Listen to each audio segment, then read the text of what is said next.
This is West of Everest. I'm Lee Benson.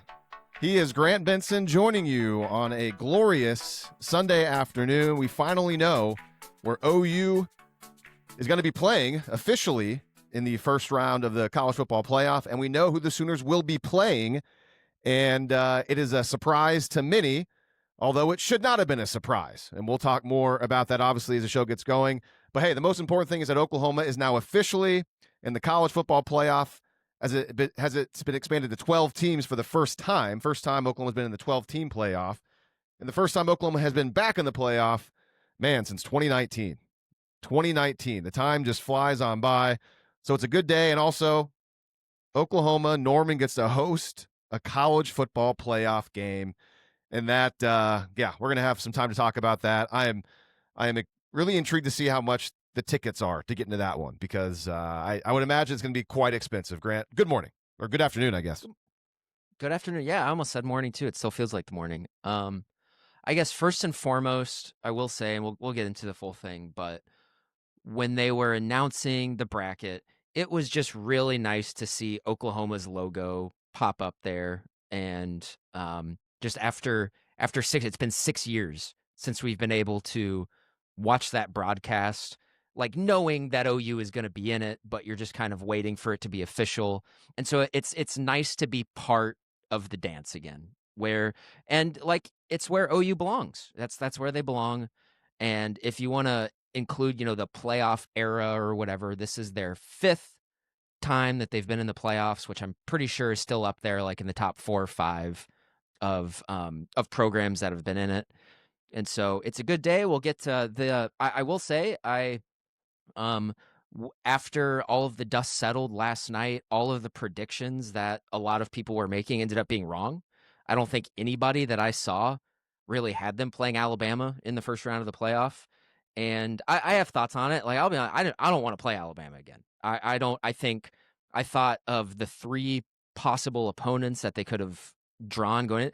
Alabama's the one that you don't want to play, I think, right now for OU, because now it's going to be 2 weeks of everyone saying Alabama doesn't deserve to be in this thing there, and OU is going to be a favorite in this game.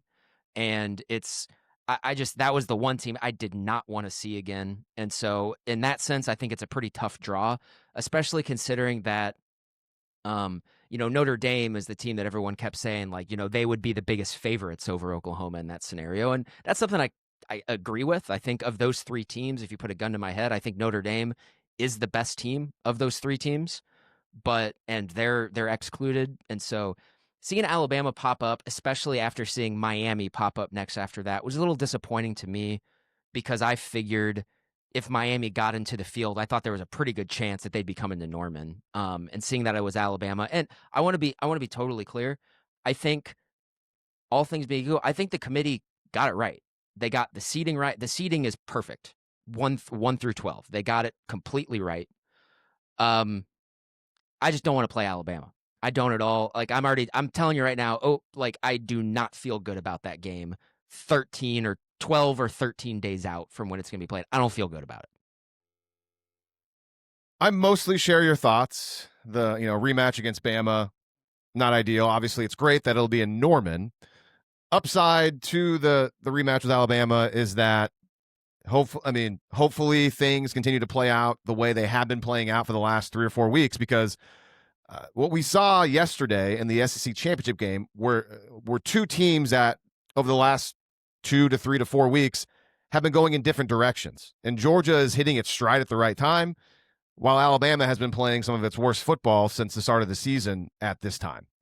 And that continued yesterday in the SEC title game. So the hope is that Alabama continues this slide and they continue to keep playing that way. But to your point, Oklahoma's going to be favored. Haven't seen the line yet. I'm sure it's out there somewhere. I mean, before the announcement was made, I know FanDuel had a bunch of lines up there for potential games, and everybody assumed Notre Dame. And we can talk about that a little bit when we get into the meat of it.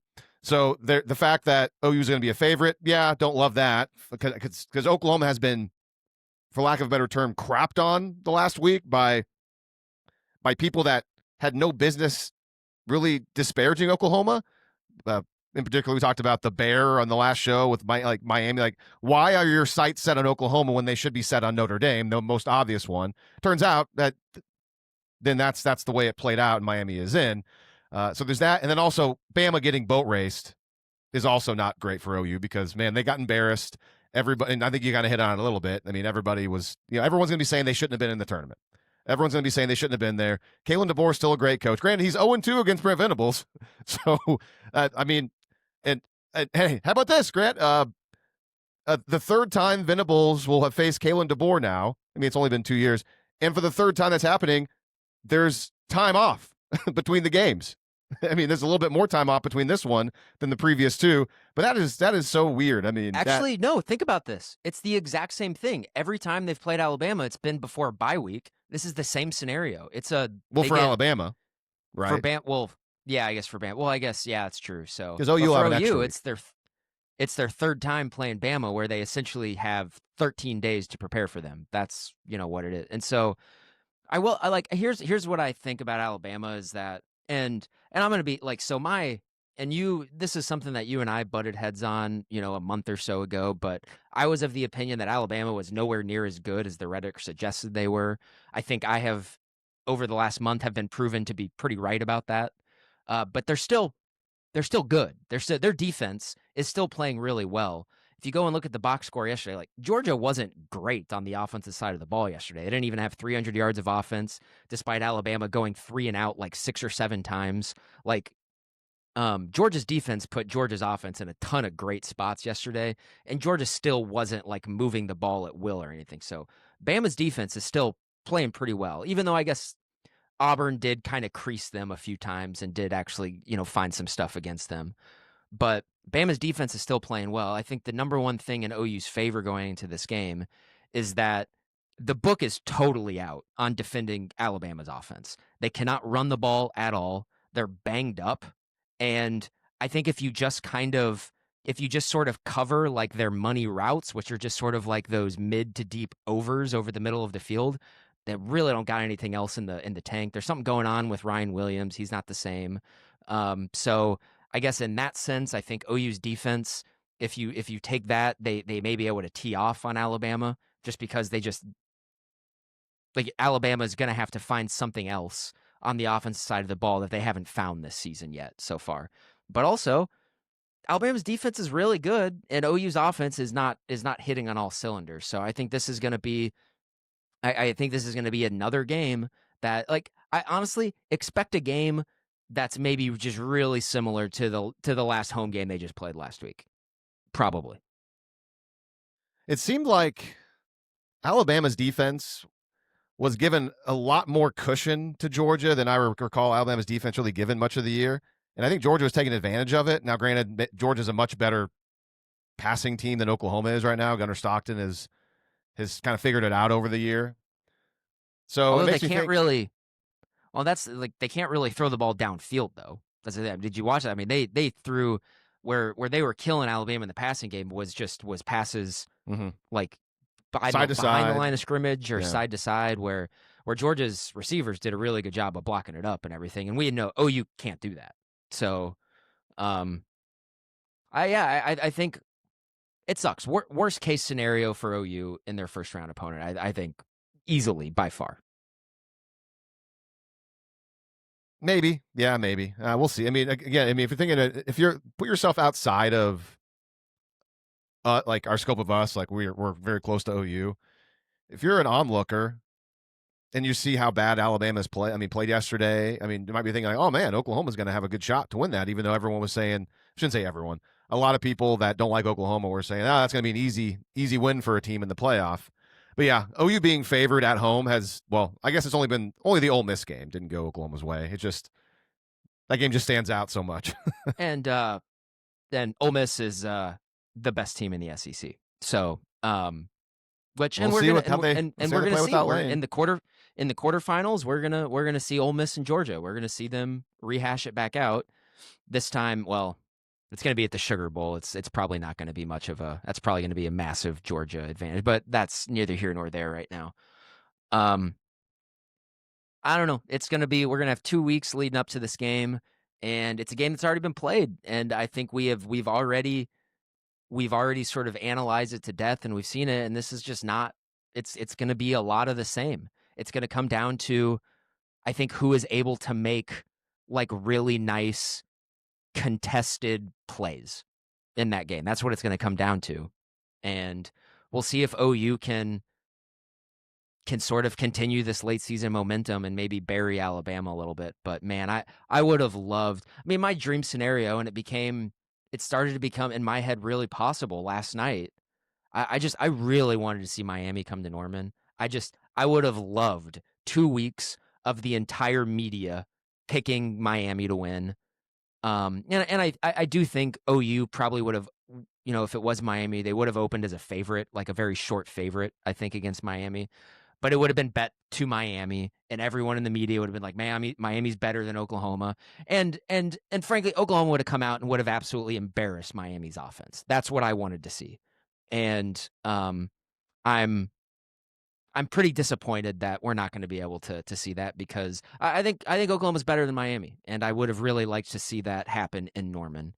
And but yeah, I agree. They need to beat a good team for the second time this year, which is tough for an opportunity to go play in the Rose Bowl, because and we'll get to it. And Indiana's great. They're awesome. They're such a good team. Fernando Mendoza's really good. And so, but if you want to look ahead, OU, if they win this game, they can go play in the Rose Bowl, and that's cool. Like, I love this idea of, let's say they beat Alabama, which I'm saying is like at best a coin flip right now in my mind. So I don't want to I don't want to come off like I'm confident about that game. I'm not. We're still on pace for the pattern to continue. 6-7, 10-3, 6-7, 10-3. But like I will say though, I love this thought in my head of like OU winning, in a couple of weeks over Alabama, and after the game, guys having like roses in their mouth and stuff like that, like they're going to the Rose Bowl. Like, that's fun to me. And Indiana's great, but I'd much rather play Indiana than Ohio State, because Indiana does not have Jeremiah Smith. So but Ohio State's got a freshman quarterback. And I like the idea of Venables' defense going up against a freshman quarterback. And Oklahoma's secondary is playing some of their best football of the year. And I know, yes, they are. Ohio State's receivers are very good. They are. But they are very good. You watched that game last night. Indiana really struggled to block Ohio State, and OU is better than Ohio State up front. So, sure. I mean, we're getting ahead of ourselves, but I will say, I do think Oklahoma has seen a lot of good receivers this season, actually. So, seeing Ohio State's receivers, it's just whatever. I mean, I much rather, to me, it's the quarterback. The quarterback is the guy that, and Julian Sainz had a great season. Good for him. And I mean, Indiana's defense is awesome. There's everybody, man. I mean, their secondary, just that early interception, the break on the ball, and the reading. I mean, and just how they shrink the space. Indiana is so good. Sig is just awesome. That dude is just a killer, and he is such an awesome coach. They're so good. They are. And I hate this, because this is going to sound just like super SEC. Oklahoma has played multiple better rosters than Indiana has this year. They just have. And that doesn't mean like Indiana's really, really good at a lot of different positions. But I know. We got it. I mean, well, we're getting ahead of ourselves. I think you and I we're going to get to probably the final prediction. It's going to be hard. I'm going to stick with it. Everything is gravy from here on out for us, for OU fans, supporters. I mean, I want Oklahoma to win. You said it on the last show. Hey, they host a home playoff game. They should win that game, and I'm with you. It's just, I don't know. It's going to be hard. Yeah, I mean, there's going to be expectations, and so anyways, we'll have plenty of time to talk about that. I will say, I'm just seeing this, and maybe I think this just kind of came out as we've been talking. We have found out OU Alabama. It is the first game of the playoff. It's that Friday night game, which I love that. I wasn't seeing that. As long as OU wins, because they lose that game on that only one game that day stage. Remember last year, the Indiana Notre Dame game? How many people were just crapping all over Indiana after that game? Like, why is this team in the playoff? Why? And Indiana was really good last season and actually ended up playing Notre Dame pretty well in that game, actually. I mean, when you go back and you look at it, and especially compared to how the other games in the first round went. That was one of the more competitive ones.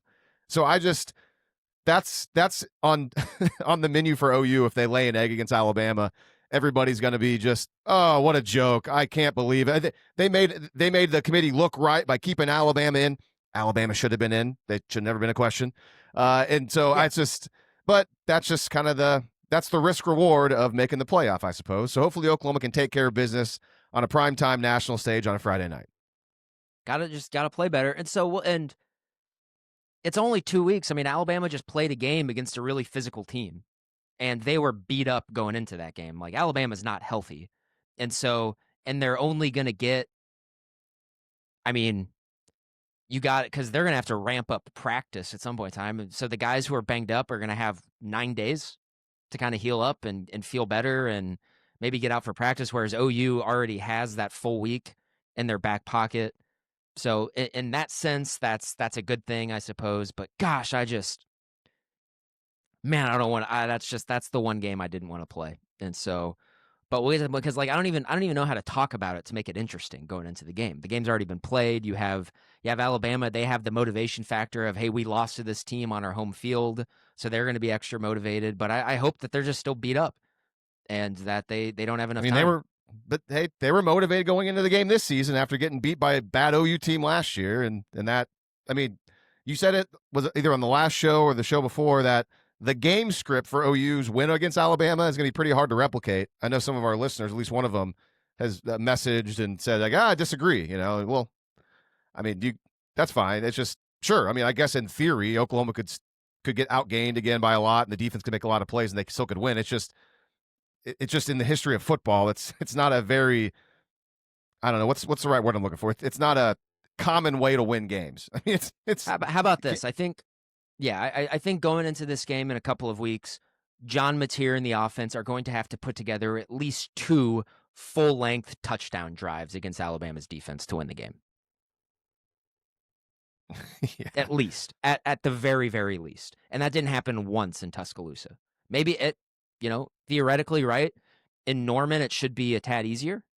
And I'll go back to, at least I'm glad last week against LSU, we finally saw their downfield passing game kind of awaken a little bit, which it was non-existent against Alabama. And I think LSU and Alabama have very comparable defenses, but still, you only scored 17 points, and I don't think 17 points is going to get it done against Alabama. I mean, you're just unless hey, what are the odds I will say that Vinny I was can always take the one. some stuff? Go ahead. Sorry.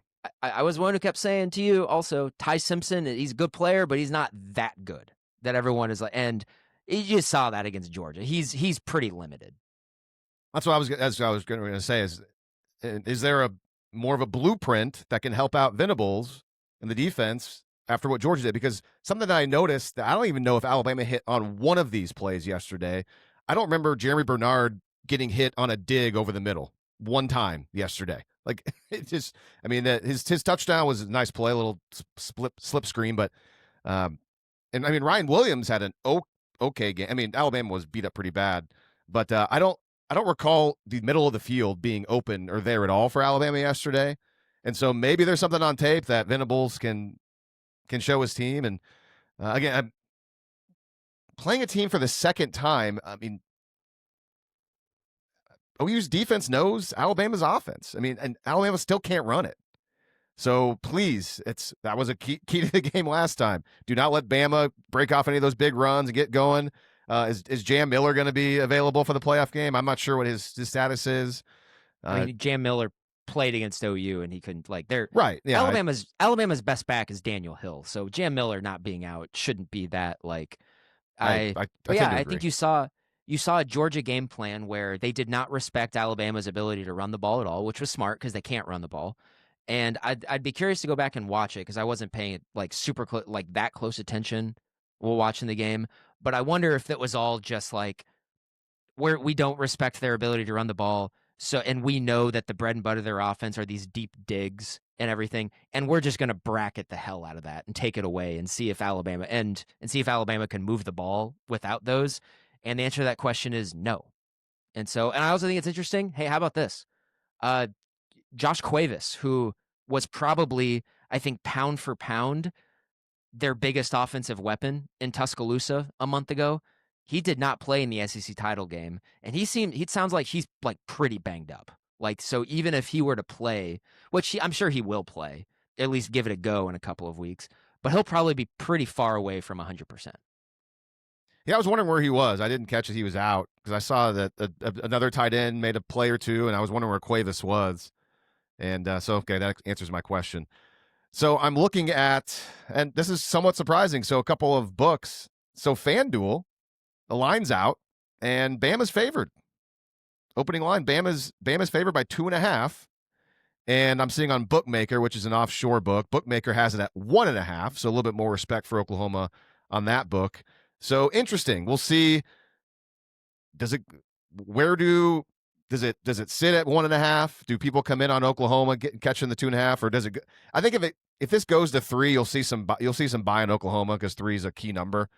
But you and I were just talking 5-10 minutes ago. We expected Oklahoma to be favored in this game. I'm actually surprised that I figured I would have guessed Oklahoma was maybe flipped, like maybe 1.5, 2. But Bama opening up as a short favorite on the road that's surprising. And it wouldn't shock me if we get, 2 weeks of everybody saying OU was really lucky to win this game the first time around. Bama's going to win this time. I Right. I wouldn't be, and so I hope that's the case. Like, it's a game where, I mean, the last week, the amount of bulletin board material that is available to Oklahoma is like overwhelming, and we'll see. But yeah, I hope the 10-3, 6-7, 10-3 thing doesn't rear its ugly head right now. Another note on the game. So we do know now that they're playing Friday night. So it's a night game.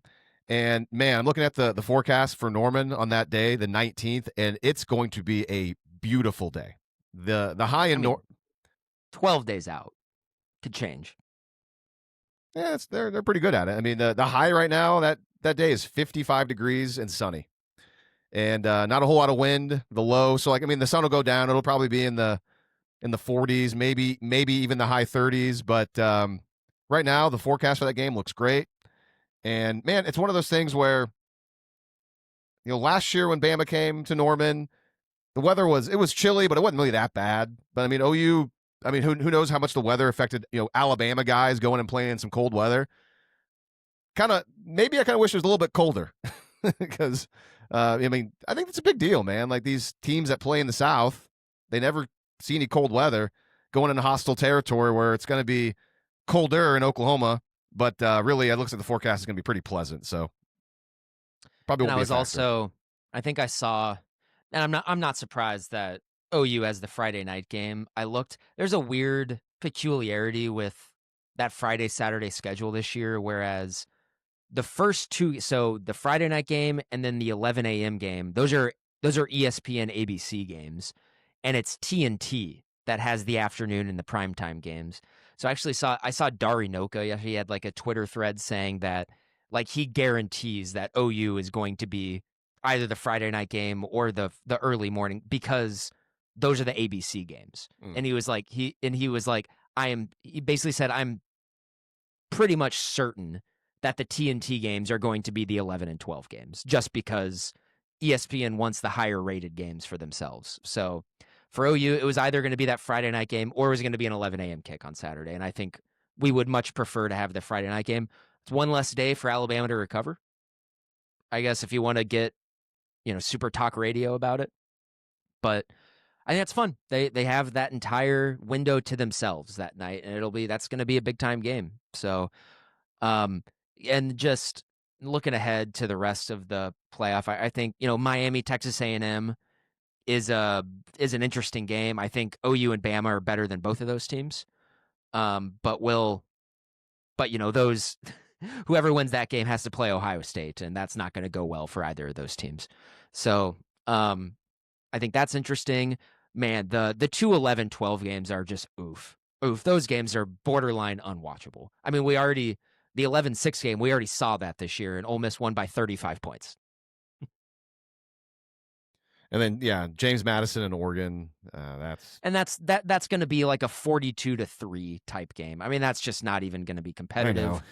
I know. I'm the type where I'm at the point now where I'm like, I wouldn't mind like putting in a provision if the highest ranked G5 champion is in the top 15, then you put them in or something like that. But if they're not, then this bracket sucks. These first round games are not very good. And they seeing as that this is a TV product, they need to figure that out. And also the Ace, like, honestly, like and Notre Dame is going to be pissed, and Notre Dame, honestly, they should be pissed. They're the fact that they need like these Tuesday night TV broadcasts is what has screwed them over, because the same thing happened to Notre Dame that happened to TCU 11 years ago, where it's like they finally get to the end and then they hop Baylor over TCU just to like, and then they do the same thing here. Like that's BS. That's a bad system. It's not going to change because this whole thing is run by TV and ad money and everything. So, but if I'm Notre Dame, I like if this was a Notre Dame podcast and it's like right now, I would be railing against the Atlantic Coast Conference the entire time. We have a scheduling agreement with them, and their ridiculous, awful tiebreakers, their large 17-team conference with very little crossover amongst who people play, and their ridiculous tiebreaker scenarios is actually what kept Notre Dame out of this playoff. That's because Miami is very clearly the best team in the ACC. They should have been the ones playing Virginia last night. I see. Miami would have won that game. And so it's James Madison took Notre Dame's spot. I see what you're saying. Well, maybe Notre Dame should just, I've been saying it for the last few weeks. Notre Dame is effectively already in the ACC. They play a lot of ACC teams. They played in the ACC in the COVID year.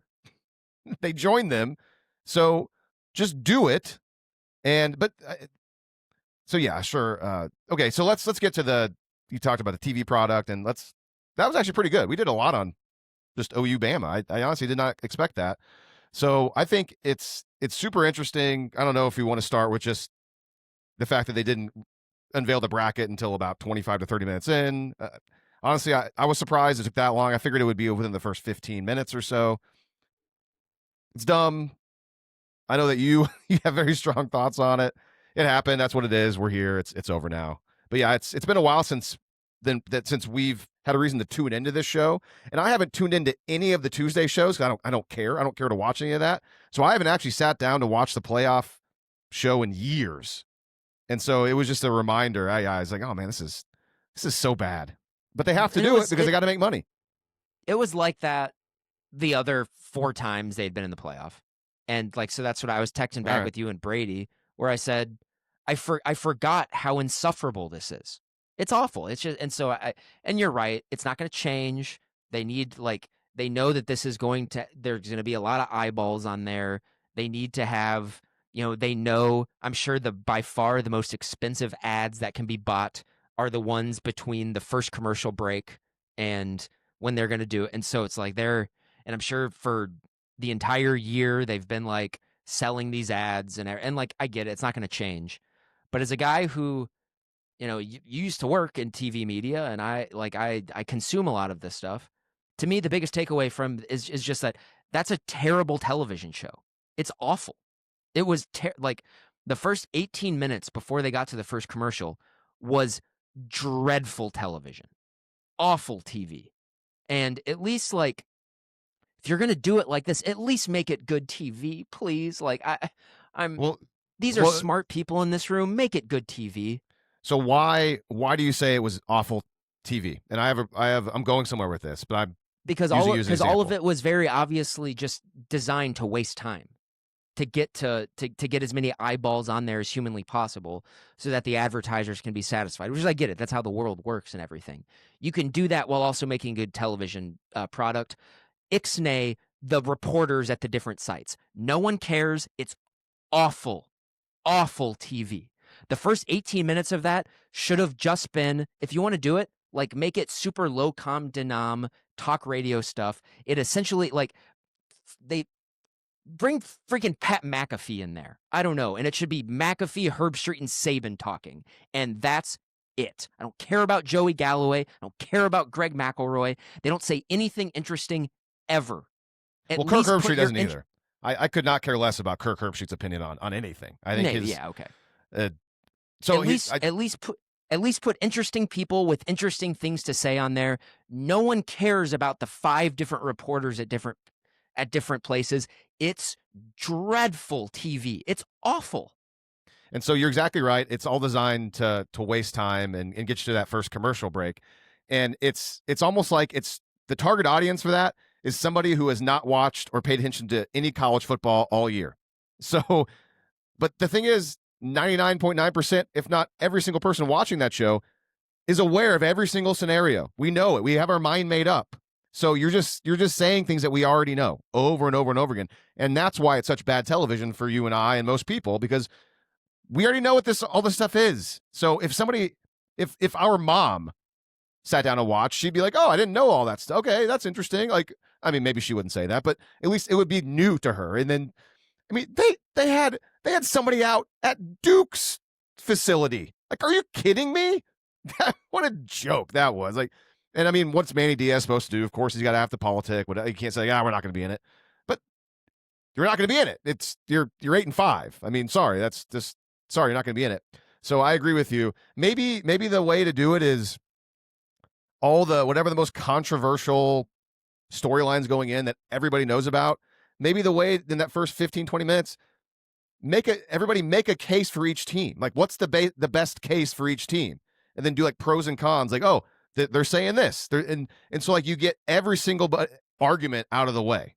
I don't know. I mean, but like it still wouldn't be anything because we already know all this stuff. But yeah, there's really no way to fix that. I don't think. It's just they got to get to that first commercial break because I guarantee they charge a lot of money for that, and the ESPN's got to pay for their way too expensive NBA contracts that they've for some reason signed over the years. It is, yeah, and it is what it is, and it sucks that we're like, to me, like I joked around before we started hitting record. I'm like, I mean, with the Alabama matchup being kind of like a whatever in my mind. The most interesting thing about that was how awful the television broadcast was. Just sucks. It's bad, and I really wish they would get rid of the weekly ranking shows, because, but they're not going to. They're not going to because those rate highly and it creates discussion and everything. But the committee has got to stop effing around. You can't do that. Miami should have always been ahead of Notre Dame at all times. I don't care what the predictive measurements say. I don't, like, I do to an extent. If you want to use those to differentiate between two teams that are like deadlocked and like even like in terms of their resume, but between Alabama, Notre Dame, and Miami, they weren't even. First of all, Alabama way ahead of both of them. Like it should never even have been like Alabama has accomplished more than those two teams combined this year. And Miami and Notre Dame have extremely similar strengths of schedule, strengths of record, and Miami won head to head. Easy. It's so easy. I know. You can't. And so like I think BYU has a gripe. I think BYU maybe should have been ahead of both of Notre Dame and Miami. But at least with Miami, you can point towards we actually beat like a really good team, because I think Notre Dame is really good. And Miami actually has, and BYU doesn't have. I mean, Utah. The predictive analytics say Utah's a really good team. Utah hasn't accomplished anything this year. And so, and you have to go off of what you have accomplished. And so with Notre Dame, they played a 3-game schedule this season. They needed to go 2-1 and they went 1-2. Them's the breaks. I thought going into last season or going into last CFP last year, I thought the one team that could conceivably compete against Ohio State to win the national championship was Ole Miss. And they lost the one game they could not lose last year at Florida. Those are the breaks. That happens. Ole Miss, I'm pretty sure going to the CFP last year, was number 1 in SP+. And if we're going by predictive things, they should have been in last year. They lost the one game they couldn't lose. Those are the breaks. Happens. All right. So I don't know if I've even talked about the committee. So I think the committee outside, I think they got 11 of the 12 correct, which is really good. And I texted you this, you and Brady, and I, to your credit, you brought this up on the last show when it came to BYU and their resume, and I dismissed it. And as I looked more into it and saw BYU, and because what is the most important thing? And this is what can be debated, but this is what I think should be the most important thing: your resume and what you have done. I'm with you. I don't think any sort of predictive modeling should go into what the bracket says, because it's all predictive stuff. I think it's what have you done? What does your resume say? So to me, that is the most important thing. And when you look at all those metrics, BYU, you mentioned Alabama, Miami, and Notre Dame. BYU's right there as well. BYU's got a better resume than both Notre Dame and Miami. So I think after I did a little bit more research on it, I thought BYU the whole time should have been above those two teams. And going into this week, BYU should have been at 10, and BYU should be in. So I think BYU is the one team that got screwed, actually, because you look at BYU's strength of schedule, strength of record, both better than Notre Dame and Miami. You want to compare them to Notre Dame, and you probably do the same with Miami, because what's Miami's best win? Notre Dame. Great. That's the best one out of it. Comparing it to Notre Dame, I think BYU's wins over Utah and Iowa State are comparable to Notre Dame's wins over USC and Pitt. If you look at the strength of record, strength of schedule for those teams where they're ranked, it's about the same. And it's very comparable. Those are the two best wins. I haven't done the math with Miami now that Miami got in over Notre Dame. Obviously, Miami's got a better win over Notre Dame. But what's Miami's next best win? Pitt. So I think BYU has a gripe, and I think that was the one team the committee got wrong. But if they're going to get that wrong overall, the rest of the way, they obviously got it right, and I think they got it right. The seeding correct as well. And so I want to give it. I think it might be recency bias, but I feel like this is the first time where this final ranking has come out, and what I thought should have been it and made the most sense might be the first time, with the exception of the BYU thing, that it's actually kind of happened. Because normally I'm always wrong. Like, go back to, you already mentioned the first year of the college football playoff when Ohio State got in, or you mentioned Baylor and TCU, but I think Ohio State should have never got in there. And of course they go on to win it all and justify them being in. I'm not so sure that Alabama should have got in 2017 without playing in the SEC title game. Got in, of course, go on to win it all. Florida State should have gotten in after they're undefeated, even though their quarterback got hurt. I think Florida State should have been in for their body of work, their resume. They probably would have lost, but to me, it's most important. What is your resume? What have you done? And so I was surprised that the committee actually got it right.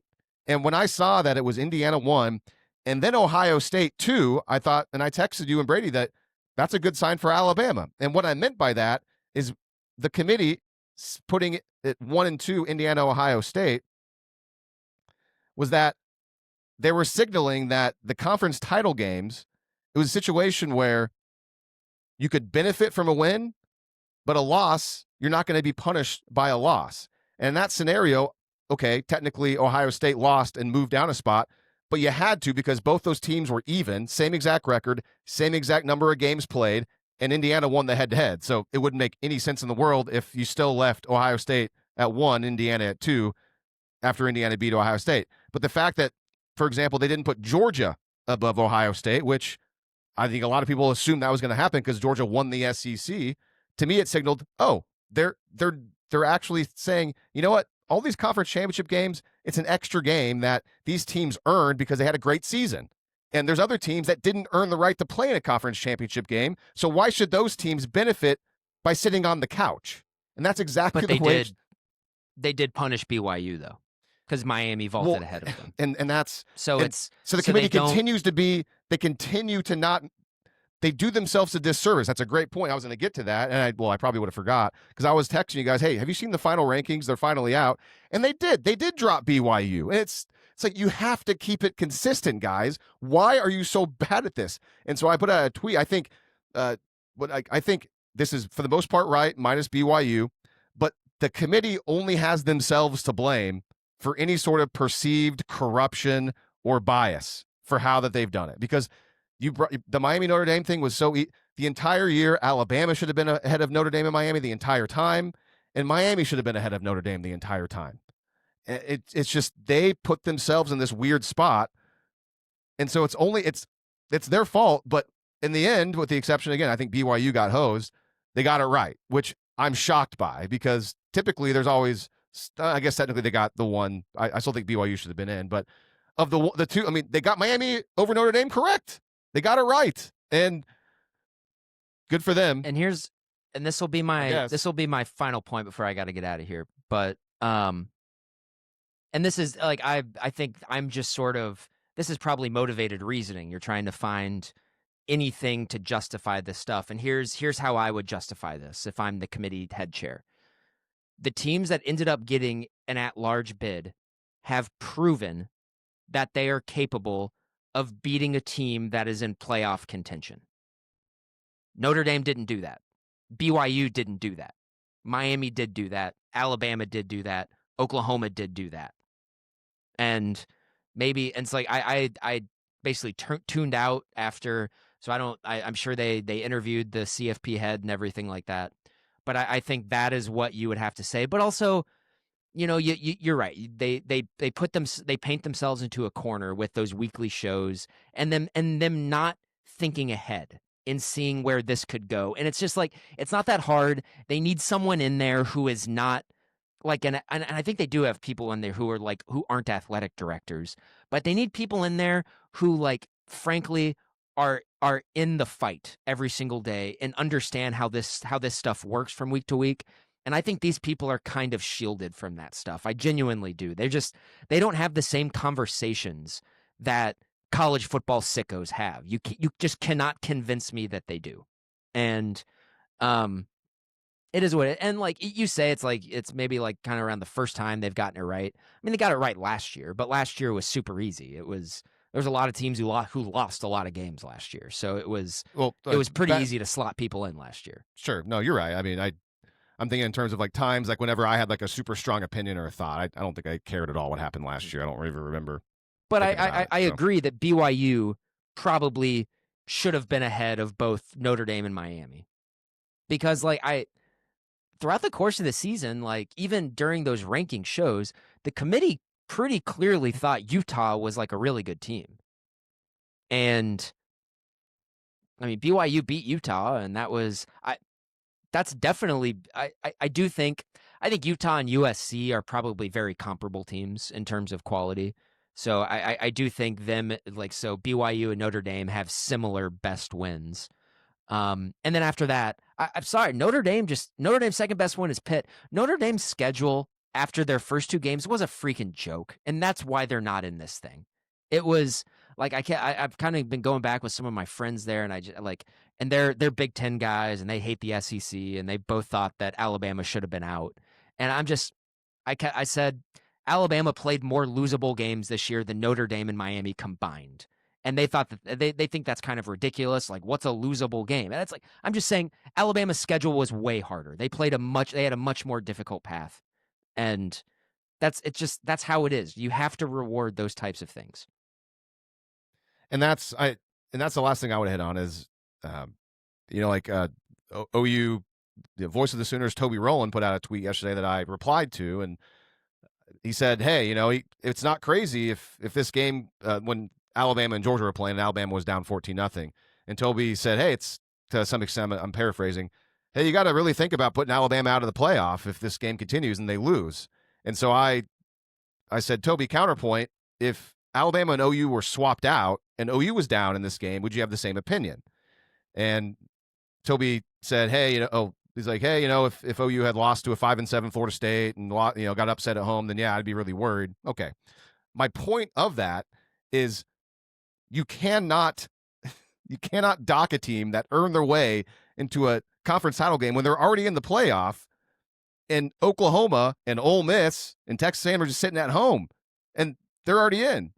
If Oklahoma was playing Georgia yesterday, they'd probably get their ass kicked. Pardon my language. I mean, Georgia was on fire. I mean, they look great.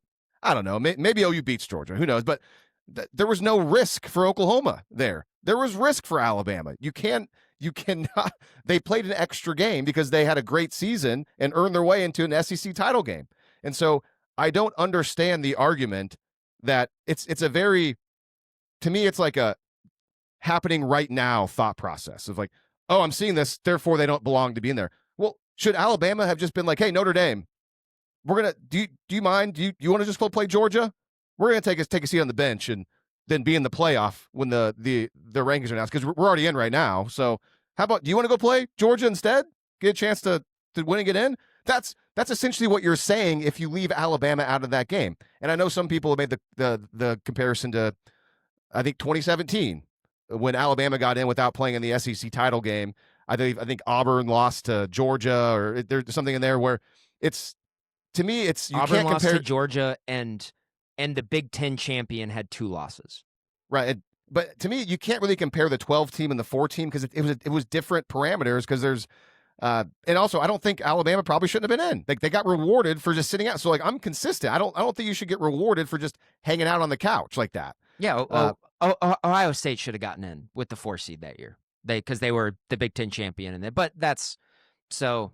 Yeah, I think when you put it like this, when it comes to Alabama losing in the SEC title, man, there was a 4-way tie for first place in the SEC, and Bama just happened to win that tiebreaker.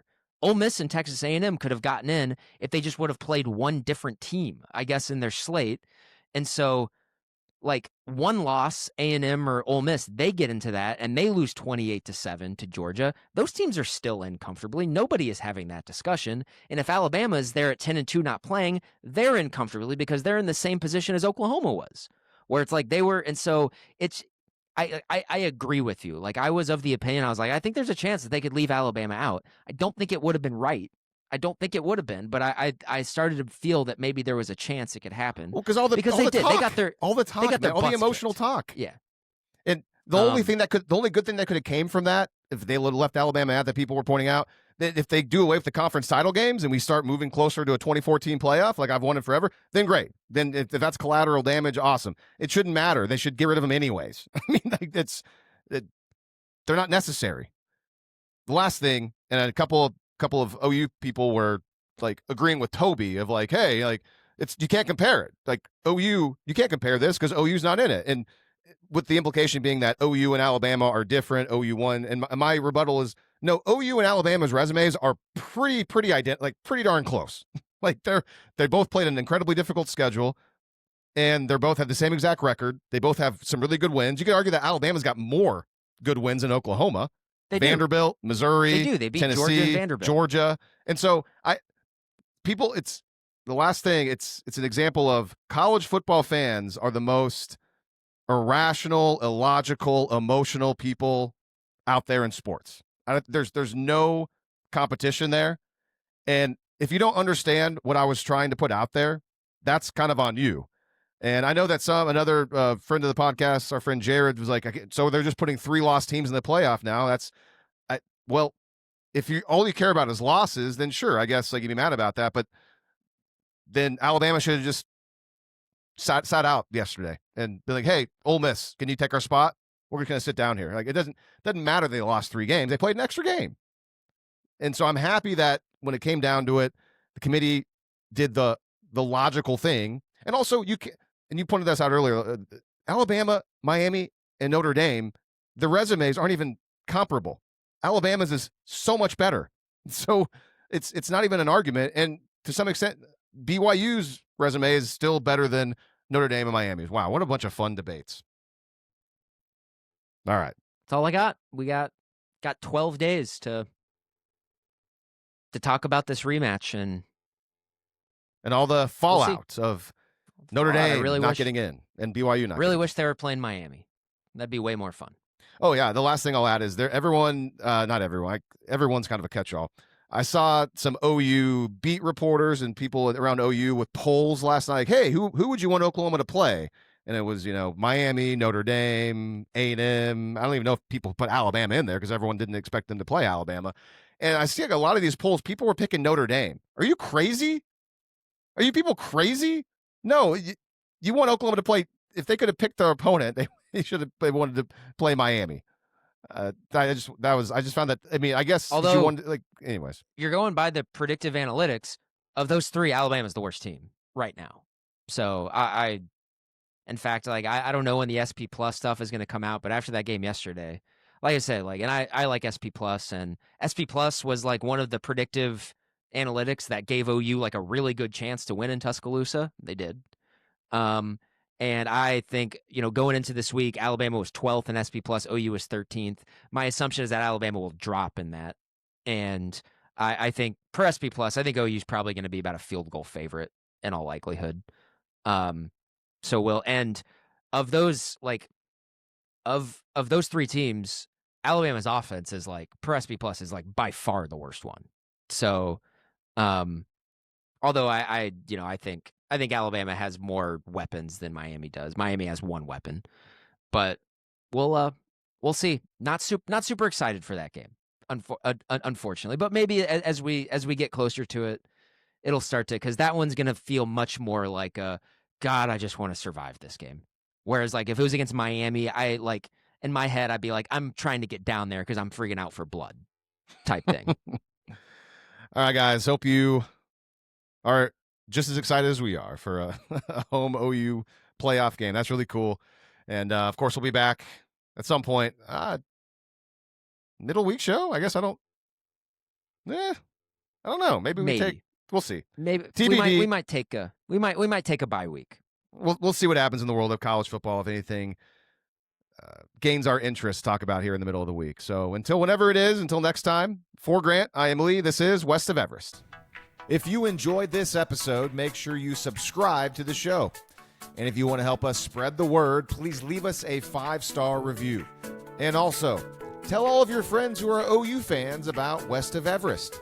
You can listen to this podcast on iTunes, Spotify, Stitcher, and SoundCloud.